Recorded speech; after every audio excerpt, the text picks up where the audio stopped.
دي كانت الريفيوز عن الفيجن بورد او لوحه الاحلام اللي عملناها السنه اللي فاتت. الورشه جميله جدا. انا I didn't imagine ان هي ممتعه كده، يعني عامله زي بالظبط ايه البروسيس ماشيه، وبعد كده في الاخر احنا بنوصل لحاجه واو. هي ما كنتش متخيله انها بالعمق ده مثلا. بالعمق ده. حطيت الكلمه. انا فاكره ان انا هجيب بيكتشرز وخلاص واستيكت، ما تخيلتش ان لا دي تلصقه. لا شكرا. يعني انا كنت داخله فاكره ان انا هحط هدف، طلعت بهدف تاني خالص.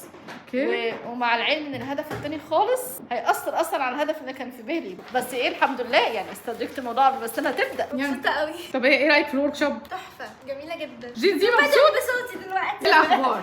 قابلنا النسخه الجديده، عامله ايه النسخه الجديده كامله؟ مبسوطه ومرتاحه قوي. ايه رايك في الورك شوب؟ تحفه تحفه تحفه تحفه يا هبه والله العظيم انت الاحلى ورك. اللي مش بس فيها هتلزقي صور وتطلعي طاقه ايجابيه تبداي بيها السنه الجديده، لكن هتعرفي ازاي تقيمي حياتك بوضوح، هتعرفي كويس انت عايزه ايه وتحطي خطه وطريق واضح تمشي فيه عشان توصلي للي انت عايزاه، وتعرفي ترتبي اولوياتك صح. مش بس كده، تكوني صوره ذاتيه واضحه عن نفسك وانت محققه اهدافك، فعقلك يقدر يشوف قد ايه الهدف والحياه دي سهل الوصول اليها، ويساعدك ان هو يجذبها معاكي مش يشتغل ضدك، فبيكون تجلي الحياه اللي طول عمرك بتتمنيها من اسهل واقوى ما يمكن. فلو عايزه حقيقي السنه دي تكون بدايه حقيقيه قويه ليكي، يبقى لازم تلحقي تحجزي مكانك معانا ورشه لوحه الاحلام او الفيجن بورد بتاعتنا. اكتبي لي سنه جديده وهنبعت لك التفاصيل. وبس خلاص.